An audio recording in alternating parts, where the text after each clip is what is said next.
to this session about alignment. So we're talking about successful enterprise transformations.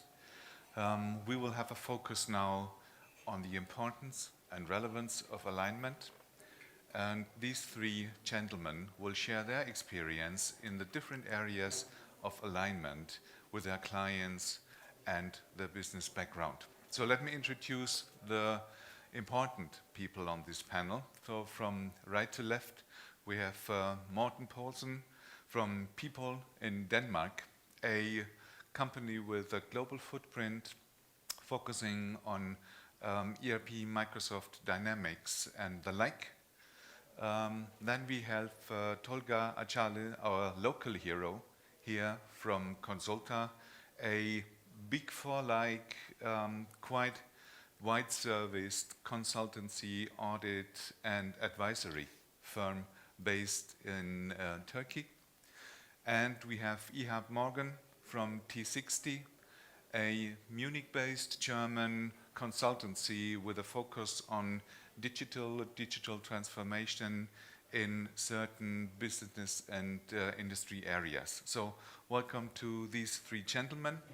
And talking about alignment, my first question to the panelists would be, from your point of view, what are the most relevant success factors you can see when working with your clients and for your clients that need to be considered to really achieve a broad sense of alignment in the transformation products and processes?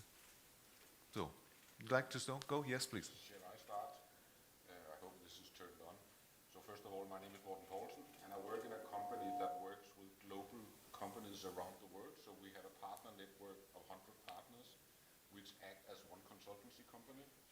And we work with companies from Fortune 500 companies to smaller companies. So anything we do is international and it's cross-country projects. So I would say the critical success factor, I would say, is that first of all, it's all about people. And then secondly, there are no global organizations. They are all international, right? So even though you have decided something in the headquarters in Germany and this will be implemented in Turkey, there might be people who have other agendas. So you need to realize that. Thank you. Tolga? I would say leadership is really critical. The leaders in the company needs to really take a hand on this and be on top of everything. They cannot leave things aside. They just have to follow up. Culture, like people said, culture needs to be ready to accept this type of transformation. And the people, in terms of skill set, need to be ready to take this transformation. Just to name a few. From my point of view, so we at T60, we are a consulting company, and we are usually engaged at the execution stage. So we usually get some sort of a mandate to transform a business, and then we are engaged at the execution stage. So what we've realized is sometimes the critical success factor is actually upstream, where you need to understand how the corporate strategy is created and how the different initiatives of the transformation are linked and aligned with that corporate strategy. If you can get this right and understand the vision of the organization, then for us this is actually one of the critical success factors. Okay. Of course, I would be curious to now dive a bit deeper in these success factors. Tolga, you were talking about leadership, culture, mindset. So from your experience, what would be a successful path to really get people aligned, get leaders aligned, get a certain mindset and culture in a company? That's a wow task. That's a huge task. Yeah. So what's the secret to it? Well, it's difficult, first of all, to say, and Ehab just talked about strategy, and of course, clear strategy and clear vision is the starting point of a successful transformation. And while we are also providing consulting services to our clients, we do strategic planning, corporate strategies, and usually everybody has digital transformation on top of their list. You know, somehow everybody wants to transform their business, become more digital. When they talked about digital, is usually automating business processes. You know, more automation, more manual processes should be diverted to ERPs or some other software, and processes should be run in those software. But it's not really digital transformation, right? When we talk about digital transformation, we have to put customers in the middle of everything, and then we have to build our strategy and operations around it. But we cannot forget that who's gonna bring this transformation into reality are the people who work in the company. And we have encountered numerous projects where digital transformation started successfully, but when people left the firm who started the transformation, actually transformation stopped. So the problem is when we talk about strategy and we bring all these nice booklets and everything, and Halil actually mentioned also, he gave very good metaphors about consulting. We talk about strategies, but we don't talk about culture that much. Who's going to bring this strategy into reality, right? And sometimes we look at the cultures, we measure the culture of the company actually, and see the company is not really an innovative company. They cannot implement new changes. Old school people work there, and they're scared of change. And if that's the case, it doesn't matter what kind of strategy you put on, this culture is going to be always an obstacle for this transformation. And changing the culture, it can take years, but it will start with the leadership, right? What kind of culture does the leader want? Do they want an innovative culture? Do they want people to take risks, to take authorities, give people delegations? It starts from there, but it has to cascade down to the managers and all the employees down there. And that takes time. And for successful transformation, we really need to take our leaders next to us, and they need to give the right messages to the people. And communication is the key, has to be always there. Change management from a change perspective, all these, aligning people, adapting people. But above all, people are scared of digital transformation. They need to also have their skill set to get improved. You cannot just take people and say, we transform everything, but we haven't taught you anything. You just have to use your skill set. It doesn't work that way. We have to educate people in the company, uplift their skill set, but also bring new blood from outside of company to make sure we cover everything during digital transformation. But it comes from leadership, and if we really want this as leaders of the company, we really need to understand the culture of the company, go deep in the culture and see if your culture can do it. If not, how can we transform this culture to a culture that can implement this transformation successfully? Okay. Is what I can say. Okay. Well, transformation needs a culture. Culture needs leadership. Leadership. We very often see still that especially digital transformations are rather seen as technical transformations. Yeah. So somebody has to wear the hat or be in the driver's seat. What would be your view on that in terms of a digital transformation? Are there certain people positions who are preferred as being in the driver's seat? Well, not a single person, but we see more and more digital, transformation committees are being formed in companies, and in Turkey, usually IT department leads the, this type of transformation. But it can be also the business, but it has to be. You cannot leave everything to IT because we do the business transformation for the customers, for the processes. So this committee needs to have a head of all different departments. Also, the CEO needs to be part of this committee. Mm-hmm. Ehab, you mentioned the importance of initiatives as part of the transformation process being aligned with the overall corporate strategy. So I think we all understand the point, but then now the interesting thing is, what would be the best way to achieve that? It's a good question. So from what we've seen so far, you really have to dedicate and allocate some time for that phase to understand the corporate strategy and how it is aligned with the strategic objectives and how the transformation initiatives are aligned with all those. If you forget that phase and you jump straight into the execution of the transformation, this is where everything goes wrong. And we've seen this almost with almost all our clients. Because we usually receive a transformation mandate that has clear initiatives and a clear vision, and we get hyped up and so excited about it. We jump straight into the execution, and then not so late down the track, we start encountering really dissatisfied stakeholders who keep raising the flag about initiatives that are not important. They don't see why we are implementing those projects or programs. Sometimes we have duplicate initiatives that have redundant objectives. And worst of all, sometimes we do not have the important critical initiatives in the portfolio. And now we cannot achieve the strategic objectives of the organization. And that's why we have to go back to phase one, where even if we get that transformation mandate to execute, we are still obliged to spend some time understanding the corporate strategy, understand the mission, the vision, and what does the organization want to achieve.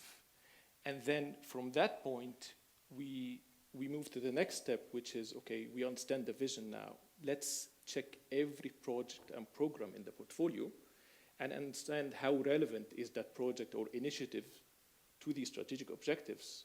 Once we've done that, we move one step lower where we prioritize the initiatives. Now we understand all the initiatives and how they contribute to the strategic objectives. Now we need to prioritize, because at the end of the day, we have very limited resources. We cannot do everything all at once. So we need to prioritize based on the significance of those projects to these strategic objectives. And then last but not least, we need to start identifying all the gaps. So what are the missing initiatives in that portfolio? And also start removing any duplicates or redundant projects or programs. If we can do this, then at least we have some sort of assurance, or we ensure that all the initiatives in the portfolio are somehow aligned to the strategic objectives of the organization.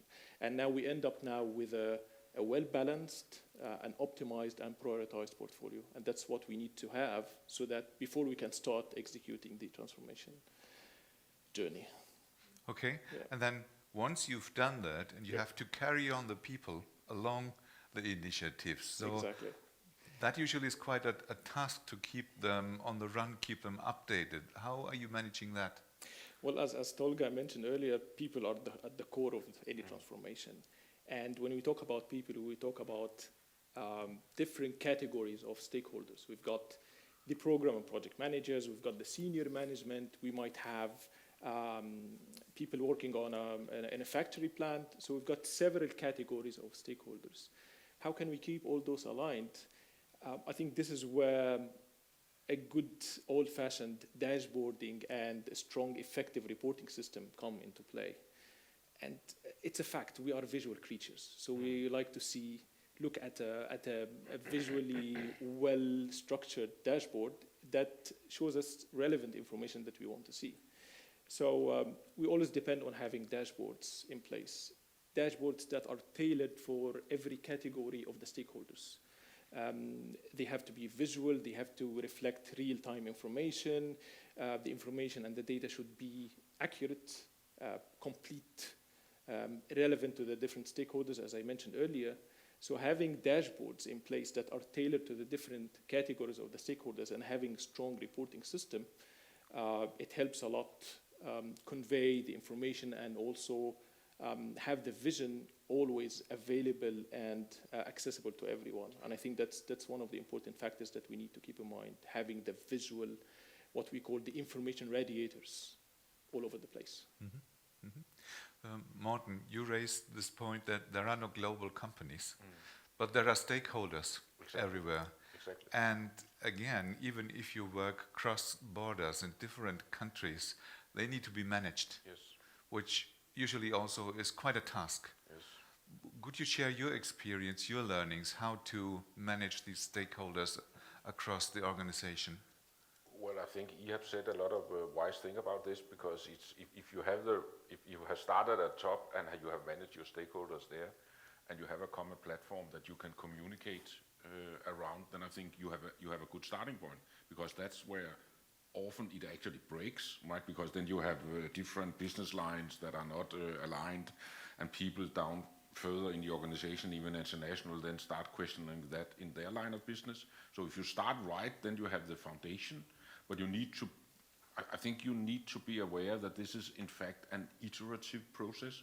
So you cannot just say 1.5 years later, I told you so, right? You need to repeat that, because you hit other organizations that might not have been told about this or have other agendas, etc.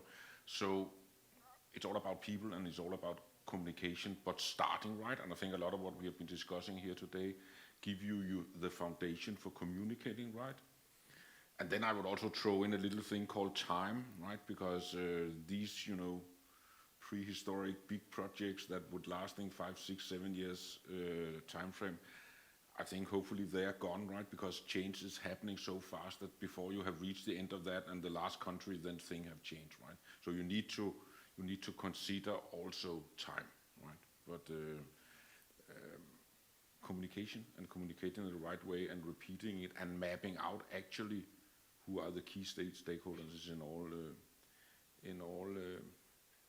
areas, right?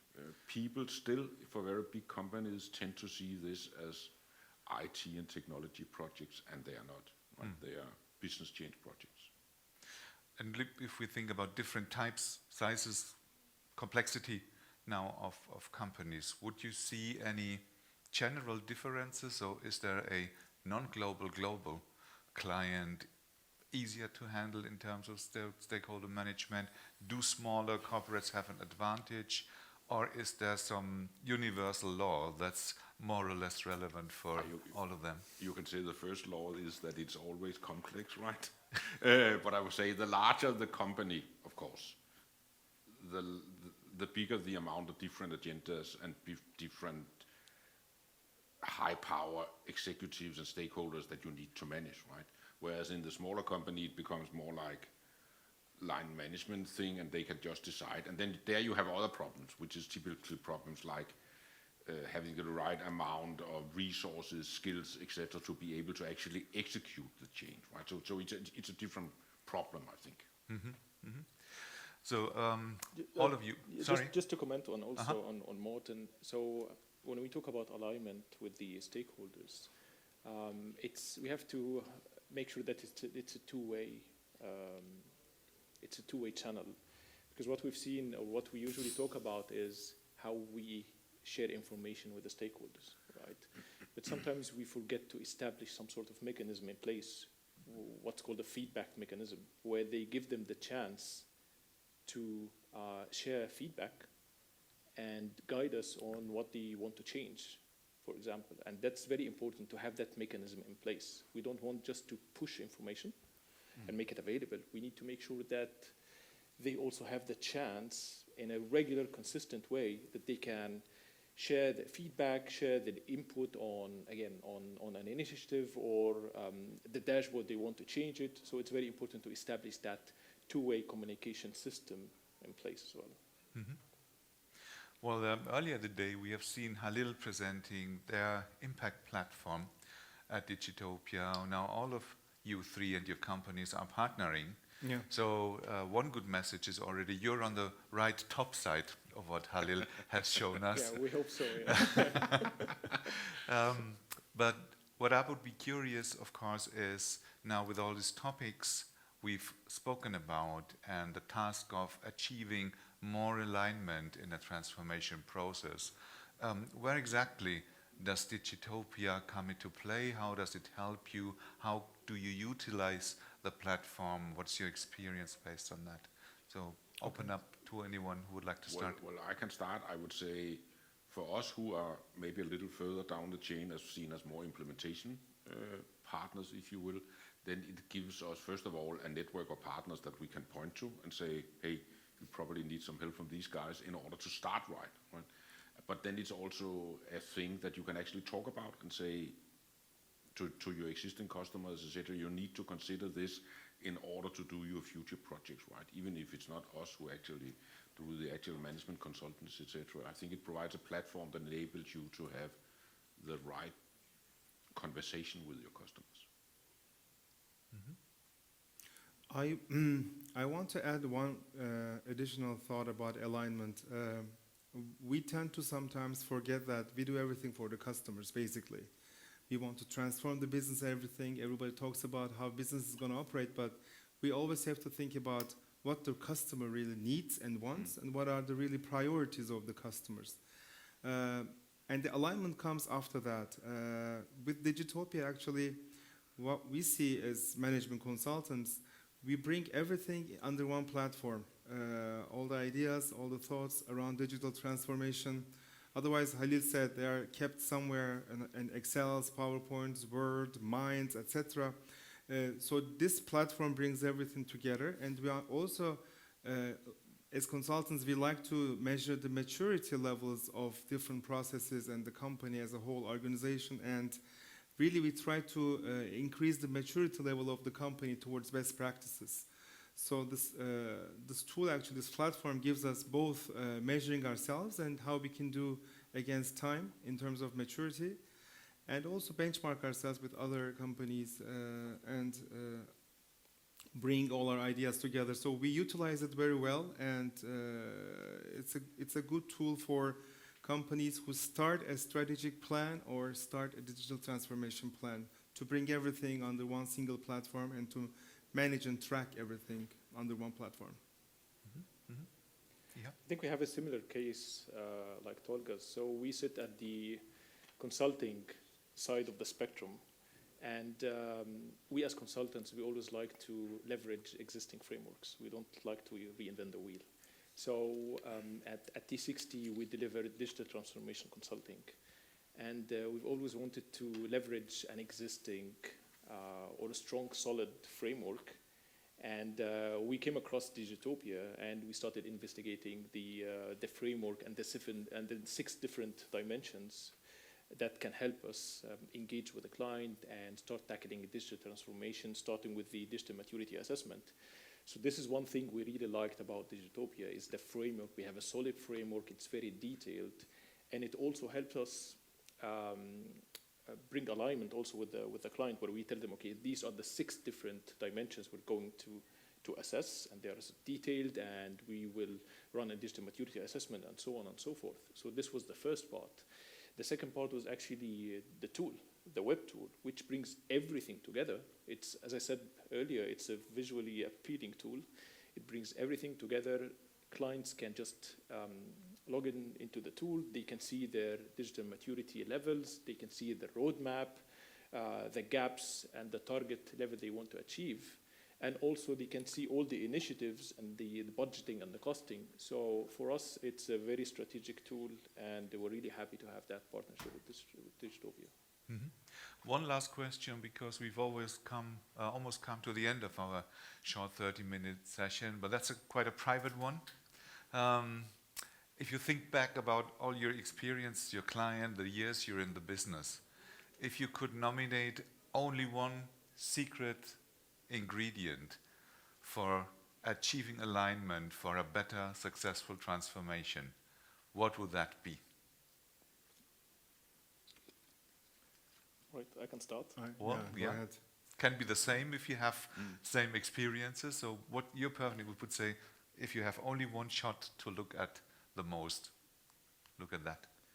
Right, I think it's a different topic than the ones I talked about, but from what we've seen so far, having an inspiring, compelling vision in place that's well communicated and effectively communicated to everyone in the organization to keep them alive and focused and energized throughout the transformation journey.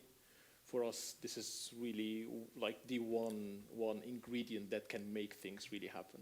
Okay. Having that strong vision that's well communicated to keep everyone focused and energized.